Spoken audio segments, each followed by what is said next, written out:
In my talk today, I'm going to give you some real-life examples of how magic is created and how we connect with people. First, let me tell you a little bit about myself. I am from a wonderful little town called Corpus Christi, Texas, and I grew up in an all-black community. That's the way it was. I went to school, elementary school, junior high school up until the 10th grade. I had fabulous teachers, wonderful friends, and that was my world. That's all we knew. That would change. That would change dramatically when I turned 20. There were some fantastic teachers that were so well taught that they helped shape my value system. My mother and father were both educators, and we were taught to do the right thing. When I got to the University of Texas, my life would be totally transformed in many ways. But before I get into that, I want to invite you to join me on my little time machine that you can't see, but it's right here because I'm going to take you back, all the way back to when I was born. When I was born, Harry Truman was president of the United States. That's a long time ago. The World War II had just ended, and the soldiers were all coming home. And the wives and the young women greeted them very eager, and there's this phenomenon that began to happen.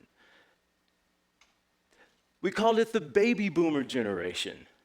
And speaking of connecting and the magic behind connecting, there were 77 million babies born in the time between 1946 and 1964. I am part of that baby boomer generation.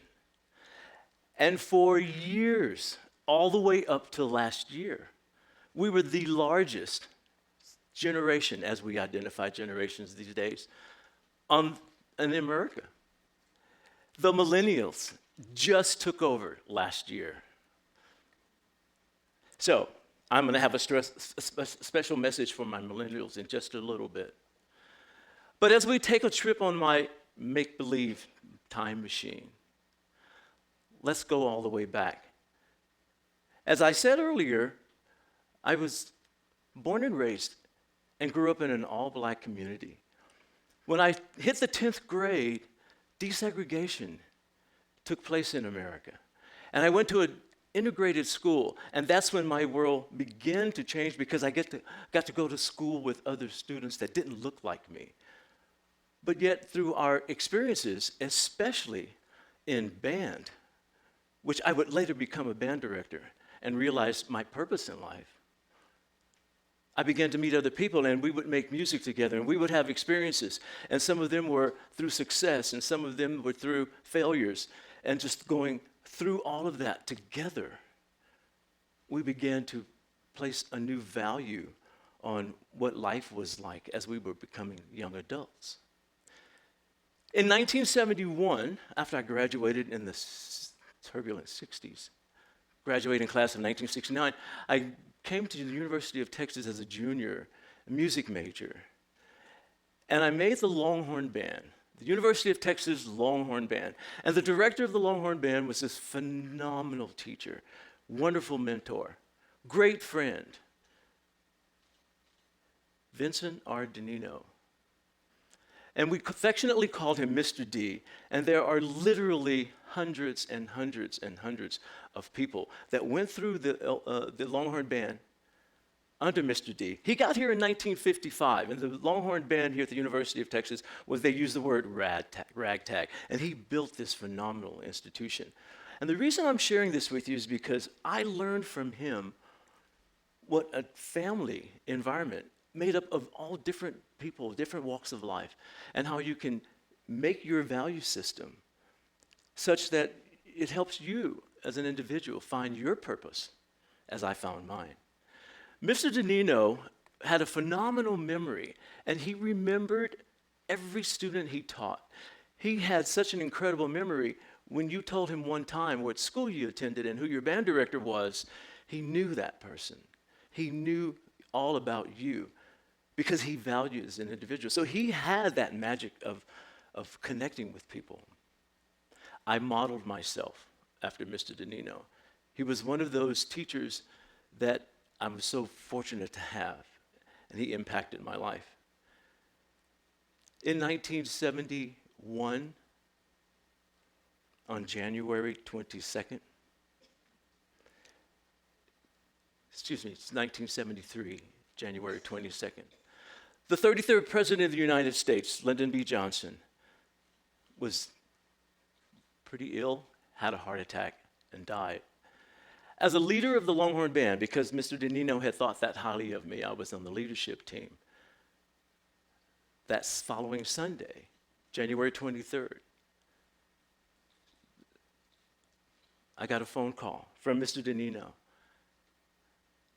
Woke us up. I'm in the dorm room, University of Texas. And he says, Don, this is Mr. D. They're bringing in the body of the president to Austin, to Lyon State at the LBJ Library. We need the section leaders to report to the band hall. And we're going to put on our uniforms and we're going to place the music during the processional. That was a wonderful and very dramatic experience for me. It taught me that by being who I was and having a value system and letting people touch my life and connecting with all kinds of people who were from different walks of life all over the United States of America, I got a chance to be a part of that. That was a very, very powerful experience for me. I was fortunate enough to have so many different experiences throughout my university life that it helped shape me and prepare me to become the person that I'm very proud to be to my students. At the age of 24, I got the job at LBJ High School in Austin, Texas. And it was in its second year, that brand new high school. Young band director, young school, and we grew up together. And the students there taught me as I taught them. And although our focus was on music, it really was about teaching people. One of my favorite people that I love watching, even just going back and reviewing some of her shows and CDs and DVDs and all of that, is Oprah Winfrey. And Oprah Winfrey teaches in so many different ways. But what resonates most with me is how she says, find a purpose in your life. Make your life one that has purpose. Find meaning and change the world. That's pretty powerful. But all of you, every one of you listening, have that magic. It's how you connect with people. It doesn't matter whether you're a music major or a physics major or a chemistry major. It's how you interact with people. So I modeled myself after a lot of people that I thought were just really incredible, and they made a big impact on my life. My high school band director, my college band director, and then a lot of my colleagues. In 1971, my first year here at the University of Texas, I met a very special friend who is now my wife. And although she played pretty hard to get, I persisted, and it paid off. And in her experiences, and I'm very happy to share this with you because she has a special connection also with LBJ. She was one of the UT students that was selected to go visit on the ranch with President LBJ and Lady Bird. And she comes back with fun stories and just really had a great time. How magical is that?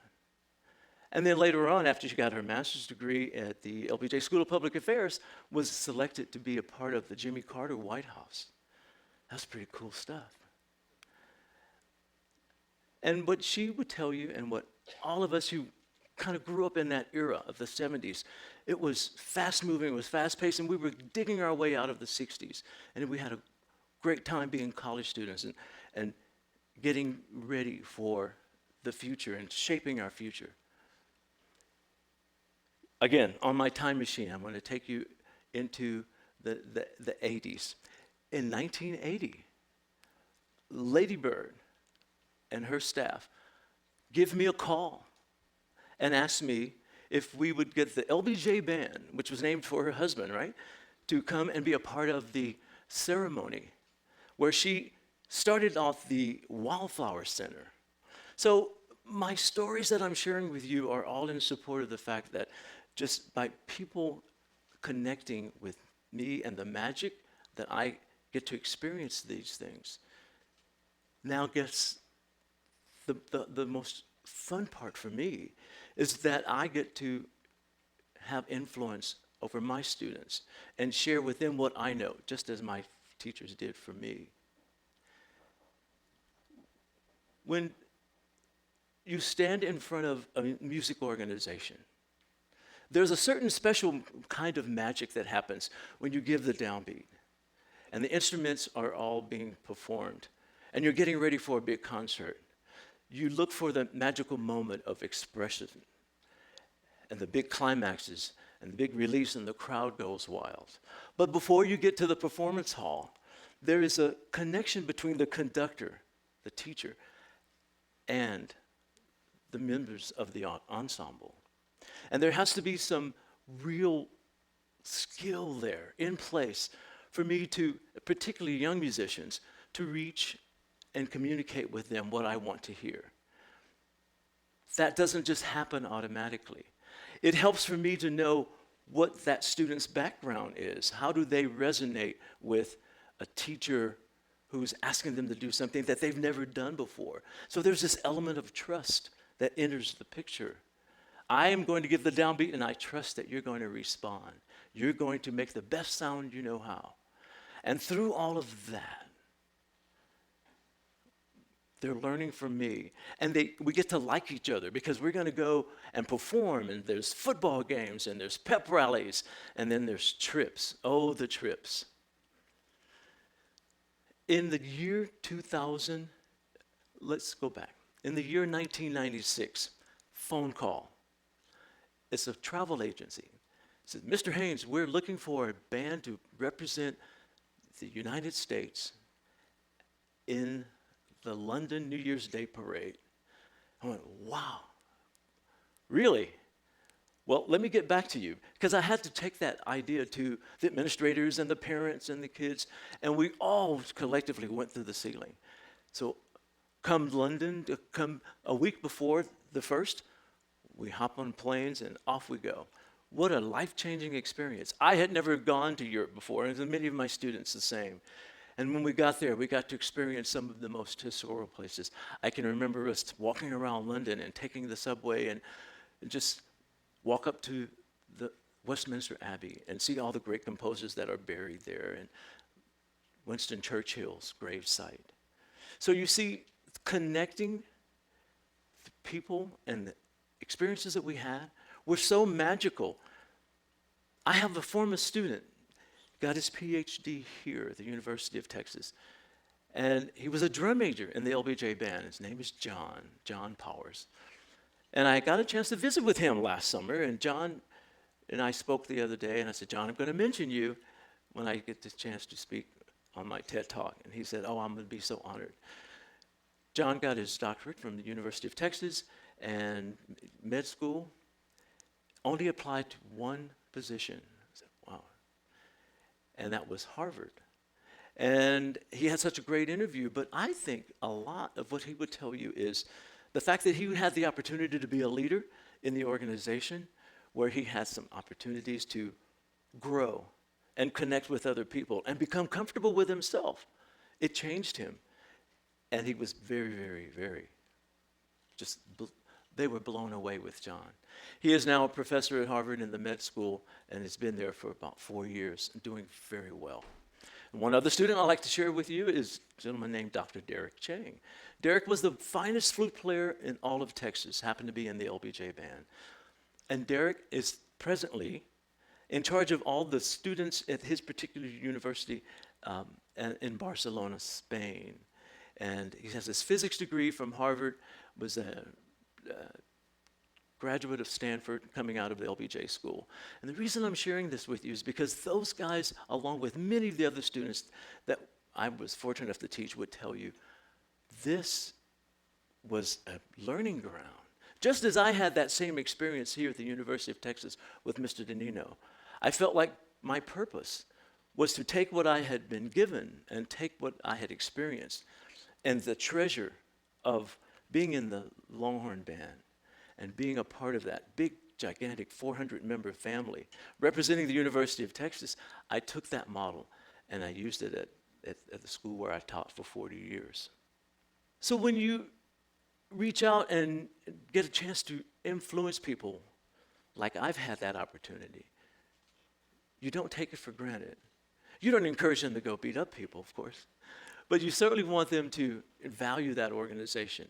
And as you get into the world beyond graduating, whether it's high school or college, then you have so much to give back because that organization has taught you.